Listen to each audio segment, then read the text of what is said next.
Alors je vais vous parler aujourd'hui d'André Deslandes, le premier directeur du comptoir de Chandernagore. Chandernagore en Inde. On ne peut parler de François Martin sans aborder le cas de son gendre, André Deslandes, quasi fondateur du comptoir français de Chandernagore. Car on tient là encore un personnage particulièrement intéressant dont la famille est bien originaire de l'ouest de la France.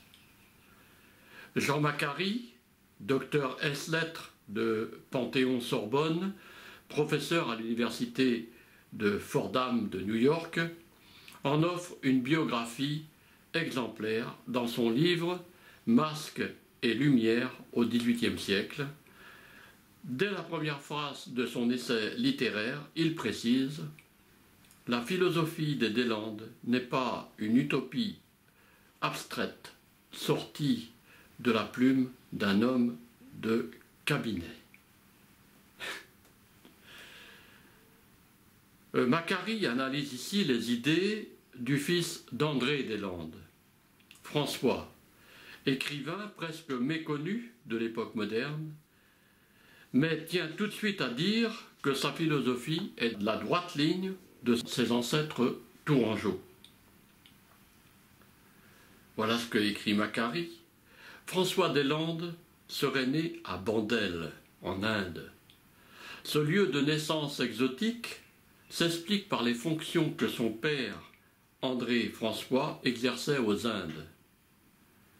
André Bourreau-Deslandes, le père de François, fut en effet un haut fonctionnaire de la Compagnie des Indes orientales, pour laquelle il dirigea un temps le comptoir de Chandernagore, qu'il avait fondé au Bengale.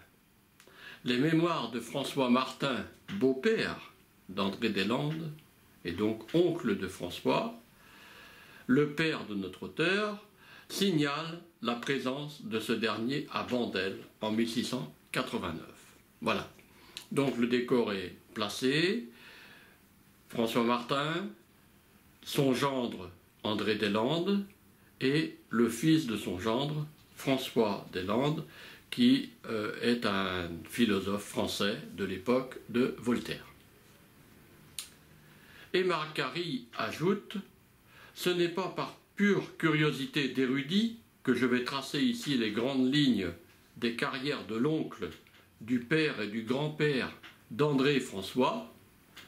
Ce dernier a souligné lui-même la solidarité intellectuelle et morale qui le liait à eux en éditant l'histoire de M. Constance, Premier ministre du roi de Siam, 1756, tirée des papiers de son père et de son grand-père, François Martin.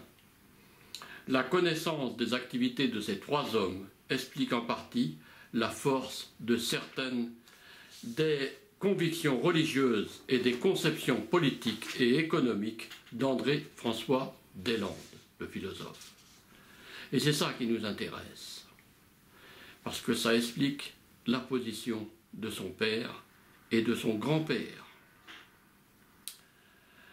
Bien entendu, je ne vais pas définir dans cette partie la démarche intellectuelle profonde du philosophe Deslandes, mais simplement tenter de déterminer ce qui l'amène à émettre des idées progressistes et égalitaires, peu communes pour l'époque, on est au début du XVIIIe siècle, ce qui lui vaudra la disgrâce de la part du pouvoir royal.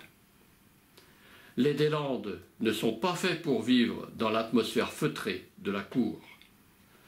Macquarry l'affirme, le monde dont je parle n'est plus celui de la cour et de la ville, c'est le vaste monde du voyage.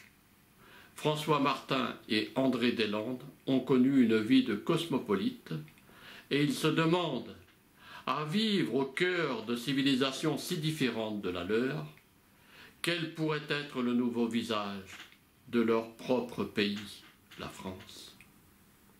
C'est une belle réflexion. Si les deux hommes se posent une telle question, c'est-à-dire François Martin et André Deslandes, c'est sans doute qu'ils ne sont guère partisans du centralisme absolu institué par Louis XIV, roi jaloux du moindre morceau de pouvoir et de terre, comparé à la tolérance territoriale des princes indiens, avec lesquels ils entretiennent de bonnes relations et qui leur permettent de s'installer dans des lieux devenant des comptoirs français sur la côte de Coromandel et au Bengale en Inde. C'est-à-dire que le roi indien autorise les Français à s'installer dans l'Inde, alors qu'il est peu probable que Louis XIV aurait autorisé un quelconque Indien ou autre à s'installer sur des côtes de France. Bien entendu, Martin et son gendre, prudemment, ne montrent pas leurs sentiments à l'égard d'un régime français autoritaire qui ne manquerait pas de les sanctionner durement. Ils restent jusqu'à la fin fidèles aux engagements qu'ils ont pris envers la Compagnie des Indes et en sont récompensés par le roi lui-même qui les anoblit tous les deux, François Martin en 1701, André Deslandes en 1703. Mais la philosophie de leur fils et petit-fils, André François, témoigne des idées progressistes de sa famille. De 1715 à 1749, l'interdiction des ouvrages de Deslandes, de François, donc le fils d'André, sera la seule réponse du monarque absolu, à l'époque Louis XV, au souhait de plus en plus répandu d'une évolution politique qui deviendra inéluctable en France. André-François Deslandes, le philosophe, précède Voltaire de quelques années. Il est pratiquement du même courant politique, mais sa formation intellectuelle, chez les oratoriens, l'a rendu distant vis-à-vis du monde de la cour et moins sensible aux thèses antireligieuses que Voltaire. Donc, toujours Macquarry témoigne, l'esprit de l'oratoire était plus libéral encore que celui de la Compagnie de Jésus. À la différence des jésuites, les prêtres de l'oratoire, séculiers et non réguliers, n'étaient liés à leur ordre par aucun vœu spécial. Entre qui peut, sort qui veut, était leur maxime. En fait, le fondement de la réflexion de François Deslandes est, à l'image des habitants de l'ouest de la France, le fruit d'un atavisme familial et régional qui n'a pas été inhibé par l'exil de son père et sa propre naissance aux Indes. Pour lui, la raison ne s'oppose pas aux religieux. Elle en corrige seulement les erreurs dogmatiques. En philosophie, beaucoup de professeurs de l'oratoire penchent pour le cartésianisme alors que les jésuites y sont hostiles. C'est de l'oratoire que le fils Deslandes reçoit ses premières notions de philosophie. Il n'y est pas inscrit, mais les relations personnelles qu'il entretient avec le père Malebranche laissent supposer qu'il fut, sinon élevé par les oratoriens, du moins influencé par leur esprit. Et c'est en Angleterre qu'il raffermit ses idées humanistes, et c'est dans les provinces françaises du littoral atlantique, Bretagne et Poitou, qu'il les expose. Deslandes se rattache au courant libertin de France et d'Angleterre, dont il adopte le style de vie épicurienne. Toutefois, il veut aller plus loin, il croit à la raison et à ses progrès, et il n'a pas l'intention de garder pour lui ses convictions. Il veut rendre publiques ses idées et ses recherches. En 1712, il est reçu à l'Académie des sciences de Paris, mais ses responsabilités dans l'administration de la marine le conduisent à Brest en 1716, puis à La Rochelle en 1737. De 1716 à 1728, nous dit Macquarry, Deslandes continue d'envoyer à l'Académie des sciences à Paris des observations qui sont publiées dans l'histoire de l'Académie royale des sciences.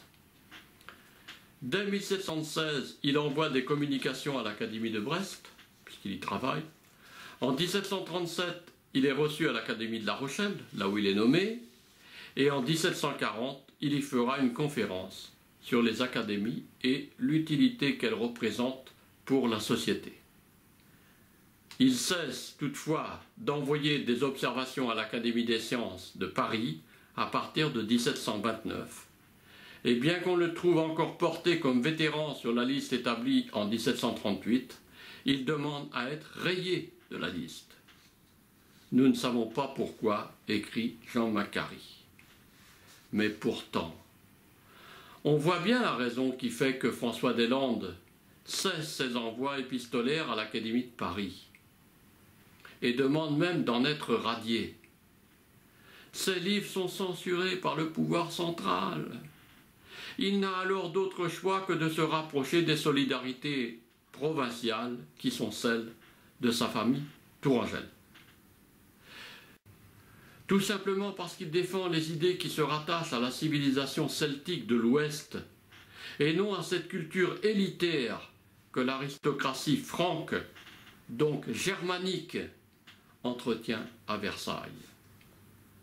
De 1716 à 1742, Deslandes vit donc la plupart du temps en province, dans les ports de la côte ouest de la France.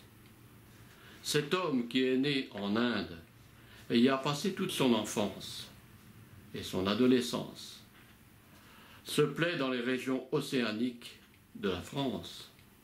Il y retrouve naturellement des caractères psychologiques et un état d'esprit de ses ancêtres, notamment la méfiance à l'égard de Paris et de son autocratie royale, alors que lui-même est victime de la censure. Revenons au père de François, André Deslandes.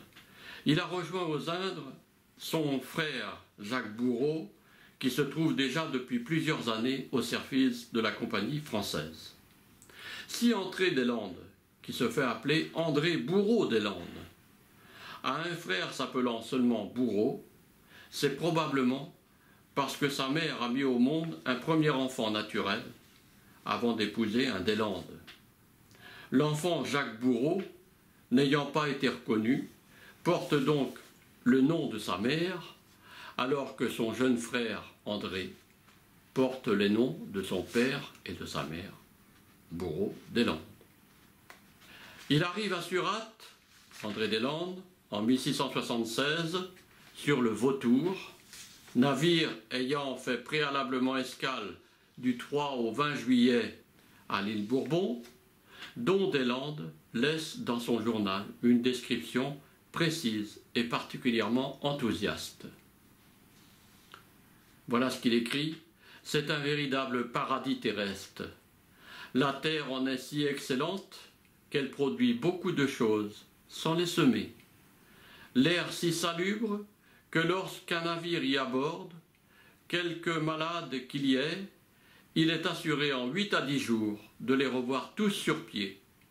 On peut aussi tirer de cette île des mâts, des planches de doublage, etc. » Voilà l'image exceptionnelle que donne André Deslandes de son passage à l'île Bourbon.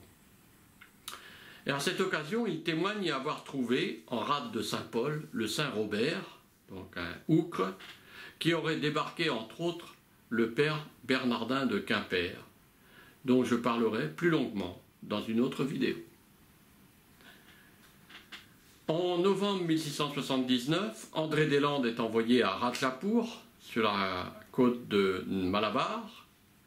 En 1680, il part en mission pour le Siam.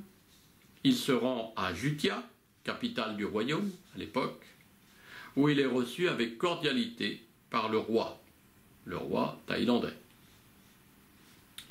Ce dernier décide alors d'envoyer 3 ambassadeurs à Louis XIV. En 1684, Deslandes revient à Surat, où il a rang de 2e personnage de la compagnie, puis il quitte Surat avec François Martin, dont il a épousé la fille en 1686. En 1688, il arrive au Bengale, à Hooghly. Il y reste jusqu'en 1701, assurant un temps, 1693, la direction générale des côtes orientales, lorsque justement son beau-père est chassé de Pondichéry par les Hollandais. Alors il était devenu peu à peu un des fonctionnaires les plus influents de la compagnie et contenait pour le plus lucide, toujours témoignage de Macquarie.